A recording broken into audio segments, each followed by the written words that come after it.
Pillars of success. വിജയിച്ചതിന് വേണ്ട രണ്ട് പ്രധാനപ്പെട്ട പില്ലറുകളെ കുറിച്ചിട്ട്.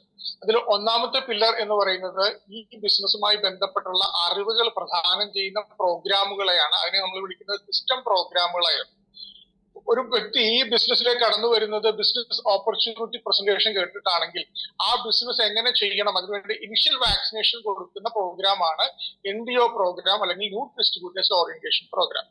ആ പ്രോഗ്രാമുകൾ കഴിഞ്ഞ് മുന്നോട്ട് പോകുന്ന ഒരു വ്യക്തിയെ സംബന്ധിച്ചിടത്തോളം ഈ ബിസിനസിനെ കുറിച്ച് ആഴത്തിൽ മനസ്സിലാക്കുന്ന പ്രോഗ്രാമാണ് അഡ്വാൻസ് ട്രെയിനിങ് പ്രോഗ്രാമുകളും ലീഡർഷിപ്പ് ട്രെയിനിങ് പ്രോഗ്രാമുകളും. ഒരു വ്യക്തിക്ക് ഈ ബിസിനസ്സിൽ മേഖലയിൽ വേണ്ട അറിവുകൾ പ്രദാനം ചെയ്യുന്ന പ്രോഗ്രാമുകളാണ് സിസ്റ്റം ട്രെയിനിങ്ങുകളിലൂടെ. അൾട്ടിമേറ്റ്ലി ഫിസിക്കൽ ട്രെയിനിങ് പ്രോഗ്രാമിന്റെ ഏറ്റവും സുപ്രീം കോടതി എന്ന് പറയുന്നത് റെസിഡൻഷ്യൽ ട്രെയിനിങ് പ്രോഗ്രാമാണ്. റെസിഡൻഷ്യൽ ട്രെയിനിങ് പ്രോഗ്രാമിലൂടെ ഈ ബിസിനസിനെ കുറിച്ച് നമുക്ക് ആഴത്തിൽ ഫിസിക്കൽ പ്രോഗ്രാമിലൂടെ മനസ്സിലാക്കാം. ഇതോടൊപ്പം തന്നെ നമുക്ക് ഡിജിറ്റൽ പ്രോഗ്രാംസുകളുമുണ്ട്. ആ ഡിജിറ്റൽ പ്രോഗ്രാമുകളിലാണ് നമ്മൾ ഇന്ന് അറ്റൻഡ് ചെയ്യുന്ന സൂം പ്രോഗ്രാമുകൾ വരുന്നത്. അത്തരത്തിലുള്ള പ്രോഗ്രാമുകളിലൂടെയും നമുക്ക് ഈ ബിസിനസിനെ കുറിച്ചുള്ള അറിവുകൾ കിട്ടും. പുസ്തകങ്ങളിലൂടെയും റെക്കോർഡഡ് വീഡിയോസിലൂടെയും ഫിസിക്കൽ പ്രോഗ്രാംസിലൂടെയും ഡിജിറ്റൽ പ്രോഗ്രാംസിനെ കുറിച്ചും ഈ മേഖലയെ കുറിച്ചുള്ള സിസ്റ്റം നോളജ് നമുക്ക് കിട്ടുന്നതാണ്. രണ്ടാമത്തെ നോളജ് നമുക്ക് പറയുന്നത് സ്കില്ലാണ്. ഈ മേഖലയിൽ വിജയിക്കണമെങ്കിൽ അതിനാവശ്യമായ കഴിവുകൾ നമ്മൾ പരിശീലിക്കണം.